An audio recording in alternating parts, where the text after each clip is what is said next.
মূলত তারা এই দেশে যে স্বাধীনতা পরবর্তী সময় সেই দেশে বসবাসের অযোগ্য। তারা বাংলাদেশের একটা অপশক্তি, পাকিস্তানি অপশক্তি। তাদের এই দেশে না রাজনীতি তো পরের কথা, ওই নামে এবং ওই ব্যক্তিরা এই দেশের নাগরিকত্ব পাওয়ার তাদের, আমি মনে করি, মরণোত্তর নাগরিকত্ব বাতিল করা উচিত। কারণ তারা এই দেশে স্বাধীনতা চায় নাই। এখন আপনি হয়তো আজকে আমার এই কথা শোনার পরে মনে করবেন যে আমি এতদিন আমি তো নিজেই বলতাম। হ্যাঁ, আমি বলতাম তো, আমার তো ওই সময় জন্ম হয়নি। আমার জন্ম হইলে আমি দুই পাকিস্তানকে এক রাখতেই চাইতাম। যদি না পারতাম আমি ওই পাকিস্তানে, পশ্চিম পাকিস্তানে চলে যেতাম। আপনি পশ্চিম পাকিস্তানের পক্ষ হয়ে যুদ্ধ করলেন, পূর্ব পাকিস্তান স্বাধীন হয়ে গেল, আপনি আবার পূর্ব পাকিস্তানে থাকার জন্য আপনার এত খায়েশ কেন? আবার পূর্ব পাকিস্তানে আপনি রাজনীতি করবেন, সেই দলেই রাজনীতি করবেন, এত ঘাটতারামো কেন? আপনাদের এই ঘাটতারামোর কারণে আজকের এই বাংলাদেশে অসংখ্য মানুষ গুম হয়, খুন হয়, ধর্ষিত হয়, ধর্ম পালনের সমস্যা হয়, ইসলাম পালনের সমস্যা হয়, এই দেশের দাড়ি টুপি রাখতে সমস্যা হয়। কিভাবে, খুব মনোযোগ দিয়ে শুনেন, কথা টুইস্ট করা যাবে না আর উল্টাপাল্টা বোঝাও যাবে না, যেটা বলছে সেটা বুঝতে হবে। জামায়াতে ইসলামী এই ৭১ সালের যে অবস্থান ছিল, আমি তাদের সেই অবস্থানকে সমর্থন করি, আগেও করি, এখনও করি, সারা জীবনই করব। কারণ দুই পাকিস্তানকে ভাঙার কারণে ভারত আজকে এই বাংলাদেশের উপরে এই ধরনের নির্যাতন এগুলো করার সুযোগ পেয়েছে। সে পর্যন্ত ৭১-এর ১৬ই ডিসেম্বর ফুল স্টপ, শেষ। আপনি এসে তারপরে শুরু করলেন রাজনীতি করার সুযোগ দেওয়া হইল। দেওয়ার পরে আপনি ৯১ সালে খালেদা জিয়াকে সমর্থন দিলেন, সরকার গঠন হইল। ৯১ থেকে খালেদা জিয়া ৯৬ পর্যন্ত কি দোষ করেছিল যে আপনি ৯৬ সালে শেখ হাসিনার পক্ষে যায়া খালেদাকে হটানোর জন্য জীবন মরণ দিয়ে যুদ্ধ করলেন? কি করেছিল খালেদা জিয়া আপনার সাথে? এই দেশের বিরুদ্ধে অবস্থান নিয়েছিল। বিএনপি দুর্নীতি করেছিল, দুর্নীতি আজকে করে নাকি, কালকে করবে নাকি, এই বিএনপি আবার আসলে আবার করবে। আওয়ামী লীগ কী করেছে গত ১৫ বছরে দেখেন না চোখে?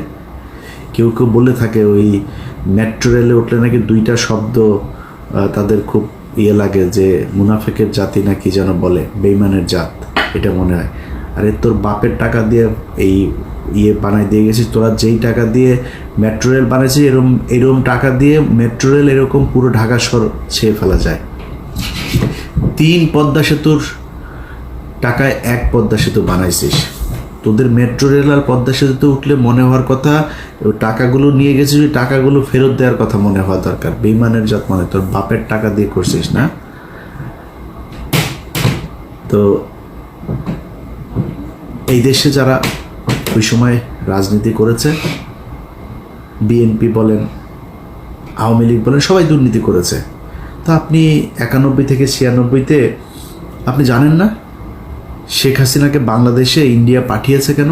৯১-তেই তো ইন্ডিয়া তাকে বসাতে চেয়েছিল, পারে নাই, ৯৬-তে বসাবে। আপনার এইটুক দূরদর্শিতা মানে নিচে চুল গজায় নেয় আপনার, যে আপনি বুঝেন না যে হাসিনাকে দিয়ে তারপরে এই দেশটাকে ভারত নিয়ন্ত্রণ করবে। হাসিনার পক্ষ যা করলেন, ২ দিন পরে আবার ভাতার পাল্টাইলেন, ওই ভাতার আর ভাল লাগে না, ভাতার পাল্টায় আবার ফের খালেদা জিয়ার কাছে আসলেন, এসে তারপরে পায়েটায় ধইরা তারপরে জোট করলেন, করে আবার ক্ষমতায় বসলেন। ক্ষমতায় বসার পরে এরপরে দেশ চালাইলেন। দেশ চালানোর সময় যা যা হয়েছে, যেভাবে চলেছে, সেখানে তো আপনার বুঝার আমার মনে হয় না যে কোনো সমস্যা হয়েছে যে খালেদা জিয়া কি চায়, খালেদা জিয়া কি আসলে ভারতের লোক না কিসের লোক। যদি সমস্যা হতো তাহলে তো ওই সময় চলে আসতেন, সরেন নাই তো, তাদের সাথেই ছিলেন। আসলো ২০২৪, মাঝখানের পুরোটার সময় বাদ দিলাম বিরোধী দলে। ২৪ আসার পরে আগস্টে হাসিনারে সরাইলেন, সরানোর পরপর বিএনপি আবার খারাপ হয়ে গেল। কারণ কি? বিএনপি তারেক রহমান ইন্ডিয়ার কাছে বিক্রি হয়ে গিয়েছে। বিএনপির চোর মানে যদি ধরা যায় 80%ই চোর, মানে এটা করা দেশের মানুষই ভাই 90% 99% চোর আমার দেশের, ইনক্লুডিং মি। আমি বাদ দিলাম না, 99% চোর এই দেশে, হয়তো 2-1% ভালো থাকতে পারে। তো বিএনপি চুরি করেছে, ওটা বাদ। বিএনপি আওয়ামী লীগ এই ইন্ডিয়ার সাথে কিছু করেছিল নাকি? খালেদা জিয়া তারেক রহমান বিক্রি হয়ে গিয়েছিল, 5 তারিখে বিক্রি হয়েছিল। তো 5 তারিখের পরে বিএনপি খারাপ হয়ে গেল কেন হঠাৎ আপনার কাছে? আপনার বাল গজায় নাই যে এই আপনি যদি বিএনপির সাথে দ্বন্দ্ব করেন তাইলে ইন্ডিয়া আবার এখানে ঢুকবে? আচ্ছা, আপনি বললেন যে আপনি কি সবাই মাফ করে দিয়েছেন আপনি আওয়ামী লীগকে। চাচার সমস্যা কি? ভিডিও টিডিও আছে নাকি রয়ের কাছে? টাকা পয়সা লেনদেনের কোনো কিছু আছে? সমস্যাটা কোথায়? আপনি এসে বললেন মাফ করে দিলাম, এটা আপনার কথা হওয়ার কথা না। আরে ভাই, গত 15 বছর এই দেশটা ইন্ডিয়ার কাছে বিক্রি করে দিয়েছিল। আপনি সেই দেশের স্বাধীন হবার পরে আপনি তাদেরকে মাফ করে দিয়া তারপরে তাদেরকে নিয়ে থাকতে চান, কারণ কি? সমস্যাটা কি? এটা তো বলা দরকার মানুষের কাছে। এর কোন কারণে, কি স্বার্থ দেখে বা কোন যুক্তিতে আপনি তাদেরকে মাফ করে দিচ্ছেন এত তাড়াতাড়ি? বিএনপি শুরু করলো, জামাত টানছে, আমাদেরও তো তাহলে সবাই টানা দরকার। টানাটানি আওয়ামী লীগরে কে কত নিতে পারে, এদের কাছে সবচেয়ে প্রিয় মানুষ হয়ে গেল আওয়ামী লীগ। 5 আগস্টের পর থেকে আজ পর্যন্ত বলেন, এই দেশে নিজেরে নিয়ে যদি এখন কথা বলতে চাই তাহলে মনে হবে আমি বোধহয় নিজেরে মানে বলতেও লজ্জা লাগে। আমি পিনাকি আর কনক সারোয়ার 2-4 জন আরও আছেন, এদের বাইরে আর কারোর তো আমি দেখি না যারা কিনা ইন্ডিয়ার ব্যাপারে একদম 0 টলারেন্স নিয়ে তারপরে কোনো কথা বলছে বা কোনো কাজ করছে, কাউরে দেখি না। তো আপনি এদের কাছে নির্যাতিত হইলেন, এতটা দিন ধরে নির্যাতিত হইলেন, এদের ব্যাপারে আপনার কোনো সমস্যা নাই, কোনো অভিযোগ নাই। আমরা ফাইন্ড আউট করে দিলাম যে এই ব্যক্তি এই প্রতিষ্ঠানগুলো ইন্ডিয়ার ওয়ার করেছে, পক্ষে কাজ করেছে। আপনি এখন তাদেরকে নিয়ে বসায়, স্টেজে বসায় তারপরে বক্তব্য শোনাবেন। পিছনে দেখি ওই যে শফিকুল ইসলাম মাসুদ চোখ বন্ধ করে মনে হয় বিশাল ধ্যানে আছে, মানে ওর বাপ ওই সন্তোষ শর্মা বক্তব্য দেয়, ওর বাপের বক্তব্য শোনা মধুর, মানে স্টেজে দাঁড়ায় রয়েছে, পিছনে বডিগার্ডের মতো, সোহরাওয়ার্দীর বডিগার্ড শেখ মুজিবের মতো ওইভাবে দাঁড়ায় আছে। এটা এই জন্য এই 15 বছর এই জন্য মানুষ জীবন দিয়েছে। আপনার এই প্রোগ্রামটা যারা অর্গানাইজ করেছেন তাদেরকে, সেই জামাতের নেতা যারা সন্তোষ শর্মাকে দাওয়াত দিয়েছেন, সে ব্যক্তিগুলোকে একটু বলি যে মনে করেন আপনারা অলমোস্ট সবাই জেলে গিয়েছেন আমি যতটুকু জানি। জেলে যাওয়ার পরে আপনার স্ত্রী বা মেয়েকে পুলিশ আপনাকে ক্রস ফায়ার দিবে এটা মনে করে তারপরে ধর্ষণ করেছে, ধর্ষণ করে পেটে বাচ্চাও দিয়ে দিয়েছে। অ্যাবর্শন তো আর করাইতে পারে না লজ্জায় শরমে। আপনাদের ঘরে যদি এরকম একটা বাচ্চা টাচ্চা যদি থাকে, মনে করেন থাকে, কেমন লাগবে? আসছে কি না ওইটাও তো আল্লাহই জানে। থাকতে পারে না? কেন বললাম জানেন কথাটা? আলেপের কথা মনে আছে? আমার এই চ্যানেলে একটু পিছনে যায় ভিডিওগুলো দেখেন। এই পুলিশ অফিসার এক ব্যক্তিকে ধরে তার স্ত্রীকে তার স্বামীর ক্রসফায়ারের ভয় দেখিয়ে রোজা ভাঙিয়ে রোজার মাসে তারপরে ধর্ষণ করেছে।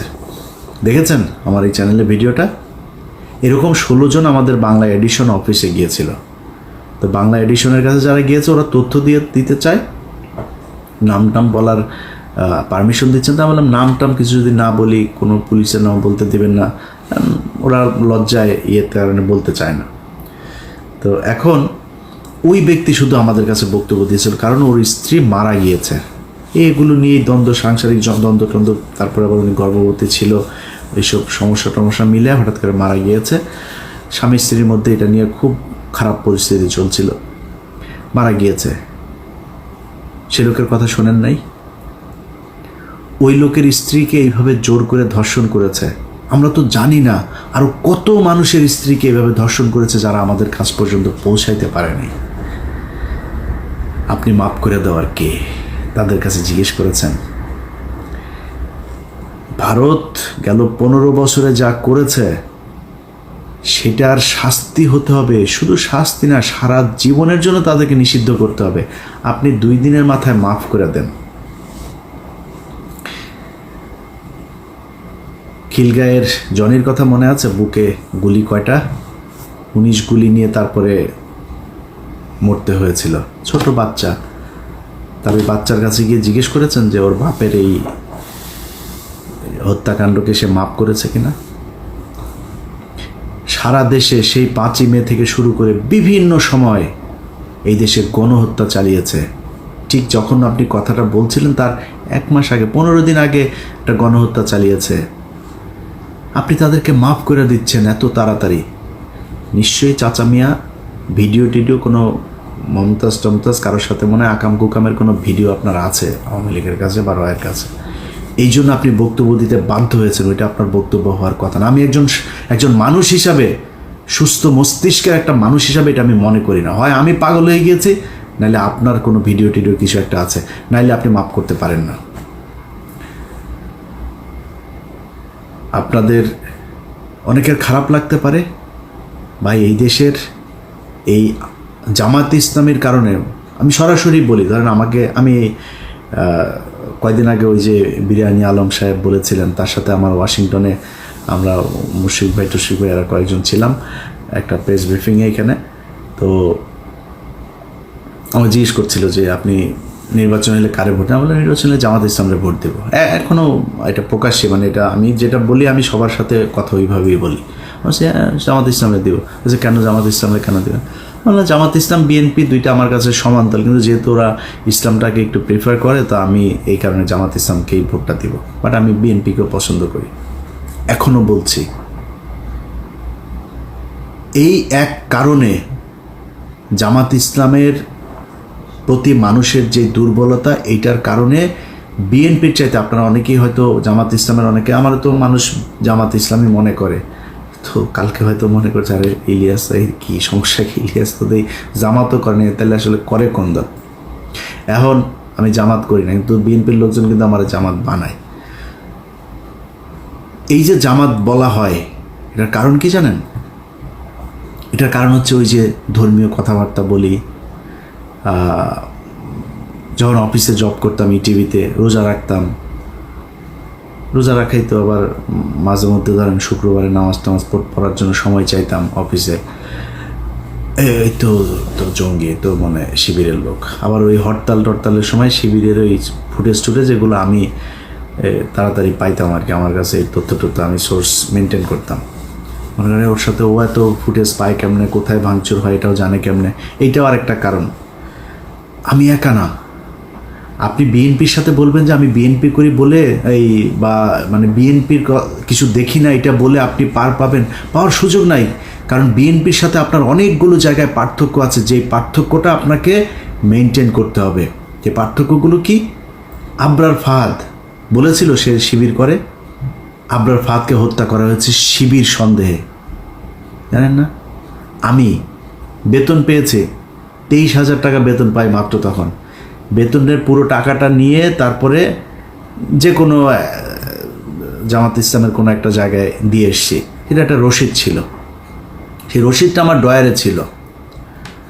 23,000 টাকার একটা রসিদ। 23,800 টাকা বেতন পাইতাম তখন, 800 রেখে দিয়েছিলাম, 23,000 টাকার রসিদটা দিয়েছিলাম। তো আমি যেহেতু ঢাকা শহরে আমার যেহেতু মানে নিজের বাবার বাড়িটাই আছে, আমার যেহেতু মানে ভাড়া দিতে হয় না, আমি অফিসে অন্যদের চাইতে একটু রিল্যাক্স থাকতাম। কোনো বাজার টাজার কোনো কিছু আমার কোনো ঝামেলা ছিল না, তো আমি ওই টাকাটা দিয়েছিলাম। তো আমি ইটিভি থেকে আমাকে যখন এই চেয়ারম্যান যখন জেলখানায় গেল, তখন আমার ড্রয়ার তো আমি কোনো জিনিসপত্র কিছু নিয়ে আসার সুযোগ পাইনি, আমি আর অফিসে যাইনি। আমার ওইখানেই খুঁজে এগুলো পেয়েছিল। ওই রসিদটা নিয়ে ডিবির মনিরের কাছে দিয়ে এসেছিল আমাদের 21 টেলিভিশনের অখিল পোদ্দার। আমার অনেক ঝামেলা হয়েছে ভাই, শুধুমাত্র এই জামাতের পক্ষে কথা বলা কিংবা জামাতের মতো করে কথা বলার কারণে। এই দায় আপনাদেরকে নিতে হবে। আবরার ফাহাদ মারা গিয়েছে, এই দায় আপনাকে নিতে হবে।